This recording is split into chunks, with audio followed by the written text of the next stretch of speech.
진보당 대변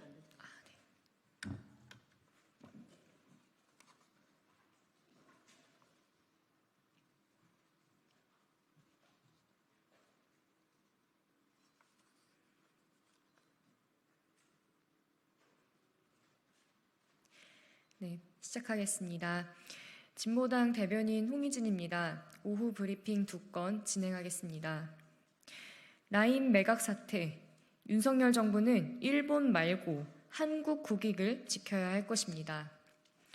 윤석열 정부는 임기 시작과 동시에 제3자 변제안을 비롯하여 한일 관계 개선이라는 말만 앞세우며 일본 정부를 향한 일방적인 굴욕 외교를 지속해 왔습니다. 우리 정부가 지금껏 일본과의 관계에서 한국 국익도 마다해가며 한결같이 저자세를 취해왔던 것이 지금의 파렴치한 라인 사태를 불러온 것과 다를 바 없습니다. 일본의 노골적인 라인 경영권 찬탈 움직임에 국민은 우려와 분노를 표하고 있습니다. 그런데 우리 정부는 정작 국민에게는 묵묵부답으로 일관하면서 일본 정부에게는 외교부를 통해 한국 내 반일 여론이 드세니 전화로라도 한국 언론에 오해라고 말해달라고 요청을 했다는 보도까지 나왔습니다. 일본 정부의 라인 사태는 결코 용납할 수 없는 일이라며 강하게 항의해도 모자랄 판국에 절절 매는 꼴이라니 황당함을 넘어 참담할 뿐입니다. 대한민국 영업사원 1호를 자처했던 윤석열 대통령, 일본의 라인 경영권 매각을 영업하는 것이 아니라면 라인 사태에 대해 단호한 태도와 대책을 내야 할 것입니다. 우리 정부가 라인 사태를 어떻게 해결하는지에 따라 향후 한일 양국의 동등한 외교에도 세계 시장에서의 한국 기업 입지에도 중요한 영향을 끼치게 될 것입니다. 부디 대통령과 정부는 이번 사태를 계기로 일본의 심기를 살피는 외교가 아닌 한국의 국익을 지키는 외교에 나서야 할 것입니다. 두 번째입니다. 저출생 대응, 국정운영 기조부터 바꿔야 합니다. 윤석열 대통령이 취임 2주년 기자회견에서 저출생 극복에 적극 나설 것이며 이를 위해 저출생 대응 기획부 신설을 언급했습니다.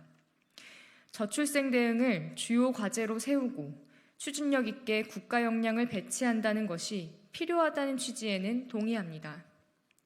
하지만 그동안 정부가 저출생 문제에서 보여왔던 편협한 방식의 접근을 고려했을 때 신뢰를 보내기 쉽지 않습니다.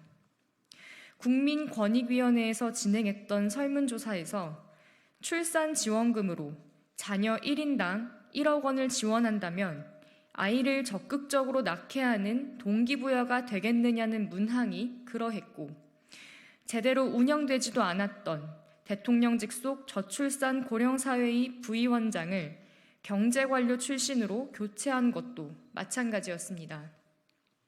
저출생 대응에 있어 경제적 여건도 중요하지만 무엇보다 지금 살아가고 있는 국민이 행복하고 만족할 수 있어야 합니다.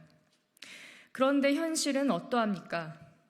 여전히 면접에서 결혼, 출산 계획을 물어도 처벌받지 않고 여성 10명 중 4명이 경력 단절을 경험하고 있습니다.